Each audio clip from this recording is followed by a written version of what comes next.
అనంతపురం జిల్లా కళ్యాణదుర్గంలో టీడీపీ నాయకుడు ఉమా మహేశ్వర్ నాయుడు ఎన్టీఆర్ భవన్లో మీడియా సమావేశం నిర్వహించారు. అనంతరం ఆయన మాట్లాడుతూ టీడీపీ అధినేత చంద్రబాబు నాయుడు ఇప్పటికే పలు కార్యక్రమాల ద్వారా చంద్రబాబు నాయుడు ప్రజల్లో తిరుగుతూ వారిని చైతన్యవంతులుగా చేస్తున్నారని, అలాగే మనం కూడా కళ్యాణదుర్గం నియోజకవర్గంలో ఉన్న అన్ని మండలాల్లో ఉన్న ప్రజల్ని చైతన్యం తీసుకురావాలని ఉమా మహేశ్వర్ నాయుడు టీడీపీ నాయకులకు, కార్యకర్తలకు మీడియా ద్వారా తెలియజేశారు.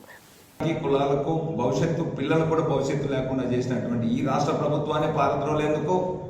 చంద్రబాబు నాయుడు గారి రాష్ట్రానికి భవిష్యత్తు లేనటువంటి సందర్భంలో భవిష్యత్తు గ్యారెంటీ అనే కార్యక్రమం పెట్టి ప్రజలకు విస్తృతంగా వెళ్తున్నటువంటి సందర్భంలో ఎలాగ ఈ ప్రభుత్వాన్ని పారద్రోలనే ఉద్దేశంతో ఒకవైపు లోకేష్ బాబు గారు పాదయాత్ర పెట్టి ప్రజలను చైతన్యం చేసినటువంటి విధానం ఒక సైడు, ఇప్పుడు ఎలక్షన్స్ రాబోతున్నాయి కాబట్టి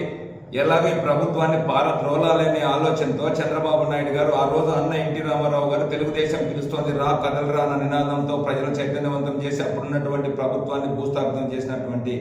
విధంగా ఈరోజు చంద్రబాబు నాయుడు గారు రా కదలరా అనే నినాదంతో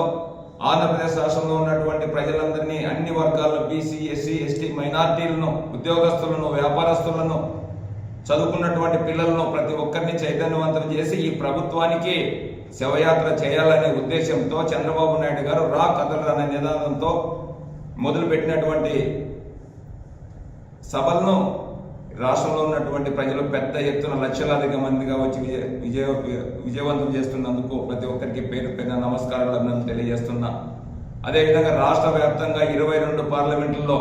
22 సభలు రా కదలరా అనే పేరు మీద ప్రజలందరినీ చైతన్యవంతం చేసి ఈ ప్రభుత్వాన్ని సాగనంపేదాని కోసం చంద్రబాబు నాయుడు గారు వస్తున్నందుకు రాష్ట్రంలో ఉన్నటువంటి ప్రతి ఒక్కరూ ఆ సభలు విజయవంతం చేయాలని చెప్పి కోరుతున్నా.